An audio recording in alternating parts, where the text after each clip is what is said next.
ये स्क्रिप्ट तैयार किया है राकेश वर्मा ने। कभी सोचा है कि क्या एक अकेला यूट्यूबर सिर्फ अपने लैपटॉप और कैमरे से किसी पूरे राज्य के चुनाव का नतीजा बदल सकता है? ये कोई फिल्मी कहानी नहीं है। हाल ही में महाराष्ट्र के 2024 विधानसभा चुनाव में यही सवाल सबकी जुबान पर था। हाँ, जब ध्रुव राठी के एक वीडियो ने राजनीतिक गलियारों में एक तरह का भूचाल ला दिया था। आज हम इसी की गहराई में उतरने वाले हैं। ये समझने की कोशिश करेंगे कि ये इन्फ्लुएंसर चालित राजनीति आखिर है क्या, ये हमारे लोकतंत्र को कैसे बदल रही है, और सबसे जरूरी इसके वो कौन से खतरे हैं जिन पर शायद हमारा ध्यान ही नहीं जा रहा। बिल्कुल। और महाराष्ट्र चुनाव का जो ताज़ा उदाहरण है, हम उसे एक केस स्टडी की तरह देखेंगे। मतलब वहां क्या हुआ और उससे भी जरूरी क्या हो सकता था, और फिर उसी के सहारे हम उन बड़े जोखिमों को एक एक करके खोलेंगे। हाँ, ताकि पूरी तस्वीर साफ हो सके। तो चलिए सीधे महाराष्ट्र चलते हैं। चुनाव से ठीक पहले ध्रुव राठी का मिशन स्वराज वीडियो आया और सोशल मीडिया पर तो जैसे आग ही लग गई। बहुत चर्चा हुई। बहस छिड़ गई कि क्या ये वीडियो महायुति सरकार को गिरा देगा। लेकिन जब नतीजे आए तो कहानी कुछ और ही थी। जमीन पर हुआ क्या था आखिर? देखिए, जमीन पर दो चीजें एक साथ हुई। पहली, बीजेपी और महायुति ने उस वीडियो को पूरी तरह से नजरअंदाज करने की एक बहुत सोची समझी रणनीति अपनाई। अच्छा, मतलब कोई रिएक्शन नहीं दिया? कोई रिएक्शन नहीं। उन्होंने उसे एक ट्रैप की तरह देखा और उसमें फंसने से साफ इनकार कर दिया। कोई जवाब नहीं, कोई बहस नहीं। इससे हुआ ये कि वीडियो का जो राजनीतिक असर था वो काफी हद तक कम हो गया। मतलब उन्होंने उसे हवा ही नहीं दी। और दूसरी और शायद सबसे अहम बात वोटरों के मन में चल रही थी। ऑनलाइन दुनिया में जो भी बहस चल रही हो, जमीनी वोटर लाड़की बहन योजना जैसे ठोस स्थानीय मुद्दों पर ध्यान दे रहे थे। उनके लिए वो ज्यादा जरूरी था। बिल्कुल। उनके लिए सवाल ये नहीं था कि यूट्यूब पर कौन जीत रहा है। सवाल ये था कि उनकी जिंदगी को कौन सी योजना या कौन सा गठबंधन बेहतर बना रहा है। और नतीजा हम सबके सामने है। महायुति ने 235 सीटें जीतकर एक बड़ी जीत हासिल की। ये तो वाकई दिलचस्प है। मतलब सोशल मीडिया पर जो तूफान दिख रहा था वो जमीन पर आते आते एक हल्की सी हवा बनकर रह गया। एक तरह से हाँ। लेकिन यहीं पर वो सबसे बड़ा सवाल आता है, क्या हो सकता था? मान लीजिए अगर नतीजा उल्टा होता, अगर वो वीडियो कामयाब हो जाता और विपक्ष यानी एमवीए चुनाव जीत जाता, तब क्या होता? अगर ऐसा होता तो वो भारतीय लोकतंत्र के लिए एक बहुत ही खतरनाक मोड़ होता। खतरनाक कैसे? वो इस बात का एक सबूत बन जाता कि अब चुनाव जमीनी काम या नीतियों से नहीं, बल्कि एक असरदार ऑनलाइन कैंपेन से जीता जा सकता है। और जैसे ही ये साबित होता, भविष्य के सारे चुनाव एक नए रास्ते पर चल पड़ते।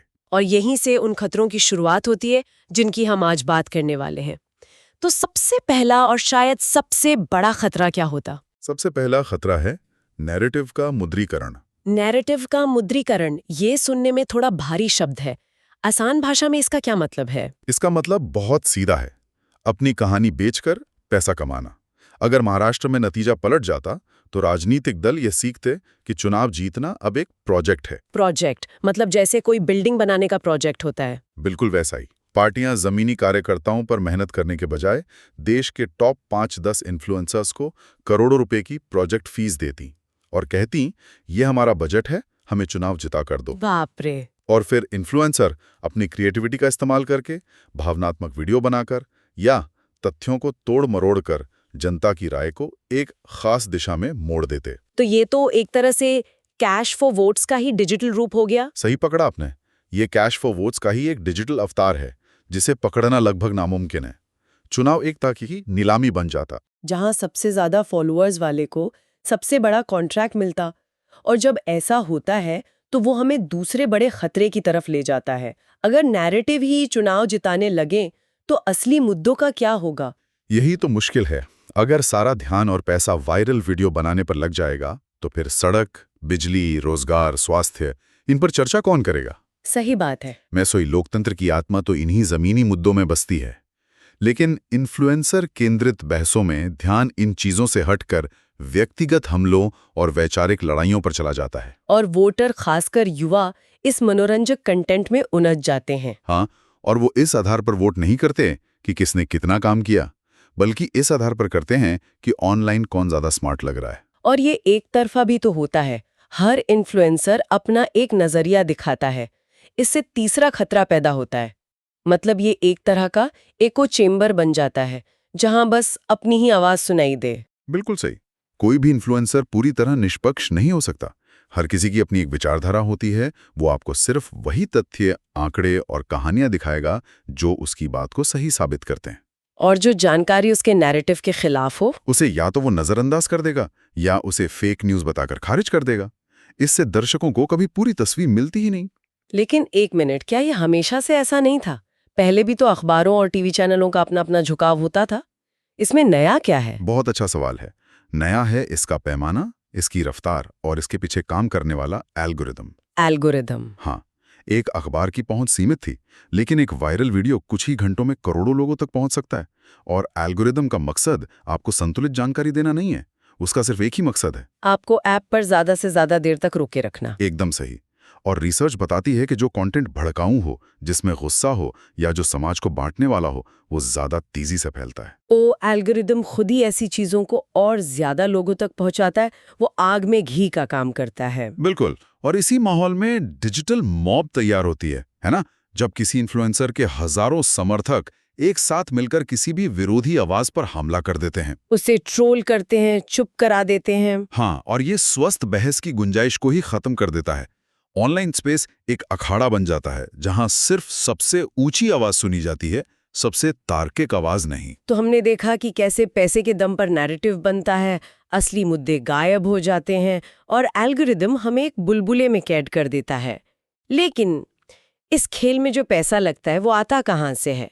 ये हमें चौथे खतरे की ओर ले जाता है, चुनाव प्रचार का ब्लैक मार्केट। देखिए, पार्टियों को रैलियों या टीवी विज्ञापनों पर होने वाले खर्च का हिसाब चुनाव आयोग को देना पड़ता है, लेकिन इन्फ्लुएंसर्स को दिया गया पैसा वो अक्सर पर्दे के पीछे से आता है। मतलब गुप्त रूप से। हाँ, हौखों के रूप में या किसी और व्यावसायिक लाभ के रूप में। इस पर नजर रखना चुनाव आयोग के लिए लगभग नामुमकिन है। ये चुनावी खर्च के नियमों से बचने का एक चोर दरवाजा बन गया है। वाह!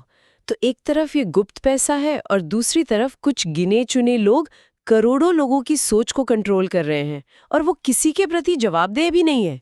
ये तो सुनने में डिजिटल सामंतशाही जैसा लगता है। आपने बिल्कुल सही शब्द इस्तेमाल किया, डिजिटल सामंतशाही। यही हमारा पांचवां और एक बहुत गहरा खतरा है।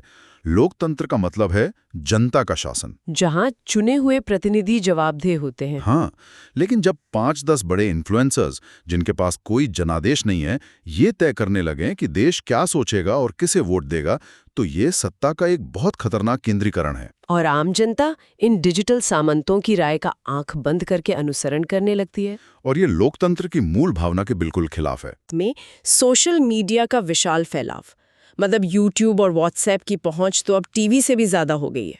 यही विशाल पहुंच मास मैनिपुलेशन यानी बड़े पैमाने पर लोगों की राय बदलने को बहुत आसान और सस्ता बना देती है। और इसका एक और नतीजा होता है, लोग तथ्यों के बजाय भावनाओं के आधार पर वोट देने लगते हैं। बिल्कुल।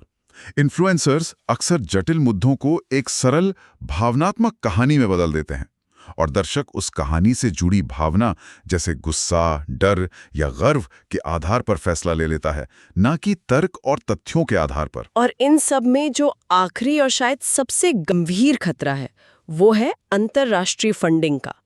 ये तो बहुत ही गंभीर मामला लगता है। हाँ, और इस पर बहुत कम बात होती है। ये एक बहुत बड़ा जोखिम है कि कोई विदेशी ताकत या संगठन भारतीय चुनावों को प्रभावित करने के लिए यहाँ के इन्फ्लुएंसर्स को फंडिंग दे सकता है, ताकि वो अपने हितों को साध सके। हाँ, वो ऐसा कंटेंट बनवा सकते हैं जो उनके राष्ट्रीय हितों को साधता हो। और ये हस्तक्षेप इतना सूक्ष्म हो सकता है कि इसे पकड़ना लगभग नामुमकिन है। तो इस पूरी चर्चा को समेटें तो तस्वीर काफी चिंताजनक लगती है। तो इसका सार क्या है? क्या हमें सोशल मीडिया को लोकतंत्र के दुश्मन के तौर पर देखना चाहिए? इन पर पाबंदी लगा देनी चाहिए? नहीं, बिल्कुल नहीं। ये पूरी सच्चाई नहीं होगी।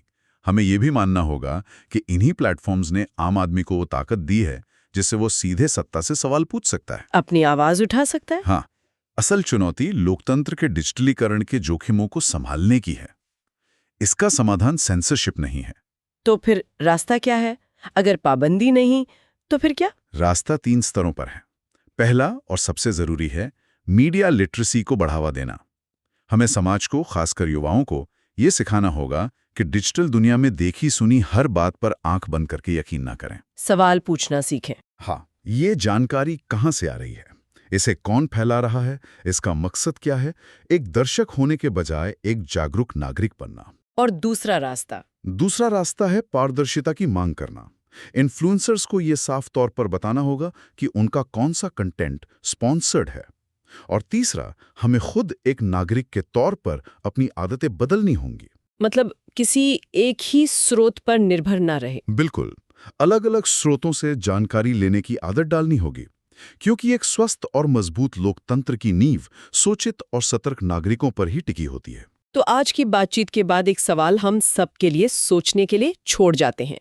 अगली बार जब आपकी स्क्रीन पर कोई राजनीतिक वीडियो आए तो उसे शेयर करने से पहले सिर्फ ये मत पूछिए कि क्या ये सच है, बल्कि ये पूछिए कि मुझे ये वीडियो अभी क्यों दिखाया जा रहा है, इसे दिखाने वाले का मकसद क्या है और इससे किसे फायदा हो रहा है।